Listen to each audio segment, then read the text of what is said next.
أنا مر قدال أسوفير عنقو ديك بحو عرك وأنا حواسير وري مستاهل محمد عبد القادر أبوكر ديقو بارلين وحو eedeysana u yahay dil bareer ah uu geystay marxuum Cabdiladiif Cabdullaahi Maxamed iyo ka tagista goob shaqo xanuun gaar ah ayuu leeyahay kiiskan waana marka marxuumka xabadu sinta kaga dhacday eedeysanaha dilka geystana uu diiday in xitaa loo fidiyo wax gargaara ma dhaafsiisana marxuumka dhintay inuu ahaa ciyaaryahan ka tirsan koox kubadda cagta ciyaarta ciyaar xaafadeed laguna magacaabo saddexda qurac dilkaasi ayaana dhacay 16kii bishii 7aad ee sanadkan waxaana uu ka dhacay degmada Dharkeenley ee gobolka Banaadir caadi uu riday xabada soo jilba jabsado ku riday markuu ku riday ninkan xabada inay ku taalo oo arkay meeshii anaga ka qaadi leen asaan micnaa inaa qaadin asaga dambe xabadoon uu siiriday anaga markaa damacna inaa qaadno ninka oo dhaawacay anagoo xabad ma uu siiriday anagoo u jeedna waxa ka soo wareeganay xalana ma taqaanido أكسو ريجن أنا وصاحبكن وجدنا وداوع صوئ. مستايسها أمي أنا مستاين دام كي واحد ويستد نوشيء قداني. واحد حبضو كوركتوري مركا حبضو كوركتوري وارور مركاني. مركاسة مش قدام بيس مركا. حفيز كحير لالنتا يبارها كيس كان أيها شرحات ديريها وكو أدن رادتك كيس كان وففاهيي محكمة دا. الله تدي لواد مركل كل لوجود نفتي حالة دي أكو حماتي مرحومك وحوا عري دنك حير نعنع. عبد الكريم يا عبد الله يا أحمد نوح سو عرين دنك حافظة كبجودي سنة محمد عبد القادر وحكده وبحي مرحومك وحنا كل ذي هالبالوتو جوابتن وجواب لنا وح كجيالو حرنانا لنا ومال جواب يرو كعياران عيالك حافظ وجرانو ومال حاقن واي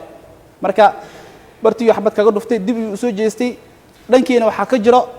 marxuumka dhimadoon Cabdiladiif iyo dadkii marqaatay la shicidi ehelkii dariska dadkii deegaanka degnaa markii la damcay in la soo aadan waxa la arkay ninkan oo qoray haysto bartii taagan nafta siibaysay inay ka hor tagaan si toos ah sidoo baaraha cadeeyay marqaatiyaasha aan soo macnaha horkeenan ay cadeeyeen xabadu ku riday xabada waxay kaga dhacday sintana sida la og yahay badanaa meelaha oo badana isla marka laga dhinto ama macnaha baxday ahaan hadii loo gurmado isbitaal la geeyo macnaha la daaweyn kara ay ahaan badana meelaha durba laga dhinto ma hadii madax ahaan leed isbitaalka wuxuu cadeynayaa in uu dhiigbax u dhintay sababta dhimashada ay keentay dhiigbaxaas ay boodada kaga dhacday xabada marxuumkan wuxuu watay dhar sportis ah saddexda qurac ayuu ka tirsanay macnaha teamkaas oo ciyaartooyda ka howlgasha ama ka dheesha Dharkeenley xeerlaaliye gaashaanle muumin xuseen Cabdullaahi ku xigeenka xeerlaaliyaha guud ee ciidamada qalabka sida ayaa garsoorka maxkamadda ka dalbaday in eedeysanaha lagu ciqaabo dambigii uu galay waxaan maxkamadda horkeena cadeyn dhameystiran oo cadeynaysa in Maxamed Cabdulqaadir Abuukar uu geystay dil ula kac ah una geystay marxuum Cabdiladiif Cabdullaahi Maxamed sidoo kale mudana gudoomiye garsoorayaal maxkamadda sharafta leh qodobka labaad oo ah 39 ee xeerka ciqaabta Soomaaliyeed oo ka hadlayo sifaalaha dambiga cusleeya eedeysanaha markuu geystay yaani dilka wuxuu ku geystay number 1 hub aan ahayn hubkii oo dawladdu ugu shaqeynaayo oo isaga jeebkiisa kala yimid wuxuu yaani dambiga ku galay goobtii shaqada caadiga ee loogu talagalay normalka lagu ogaay meel aan ahaynin markii uu geystay dilkana wuxuu ka hor istaagay shacabkii eheladiisa inay u gurmadaan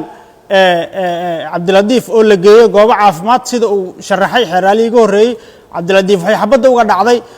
yaani sida caadiga ah la yaqaano meel hadii la gaarsiyo goob caafimaad oo dhiigga laga xiro uu badbaadi karay suuragal ah inuu badbaado 190 wuxuu ka hor istaagay in loo gurmado la geeyo goob caafimaad sidaas daraadeed wuxuu u gafay qodobkaas oo waxa maxkamadda horteedan ka cadeynay in uu la yimid sifahaas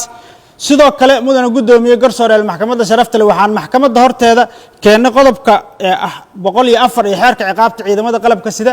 oo ah ka tigis goob shaqo waxaan maxkamadda la wadaagnay warqadii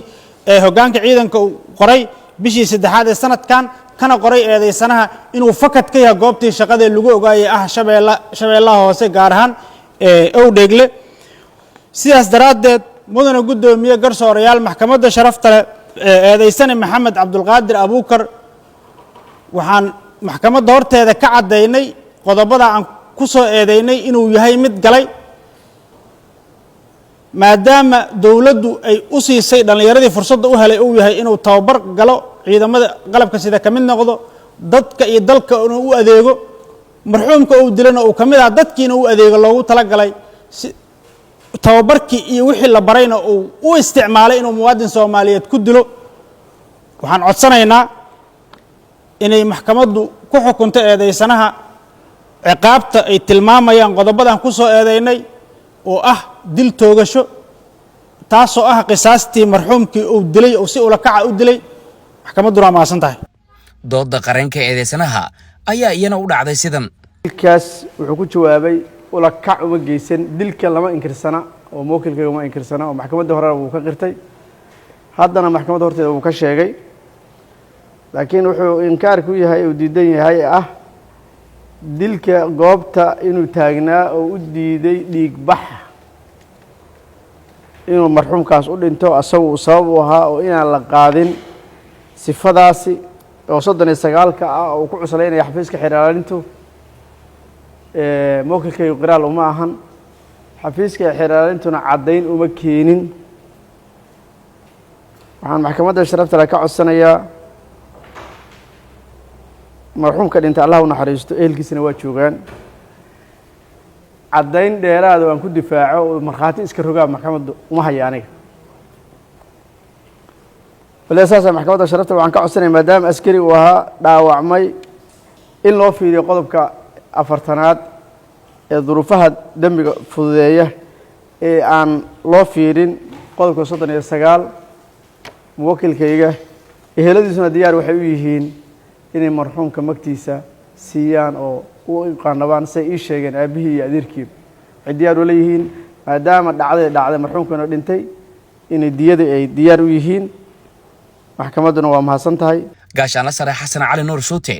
gudoomiyaha maxkamadda darajada koowaad ee ciidamada qalabka sida ayaa ugu dambeyn fadhigan soo xiray garmaqalka dhanka ka ahaa eedeysane laba alifle maxamed cabduqaadir abuukar deeqow intaas ayuu ku dhan yahay maxkamadda ayaana go'aan ka soo saarayso maxkamaddu waa noo xirantahay cabdifitaax akhyaar warbaahinta qaranka muqdisho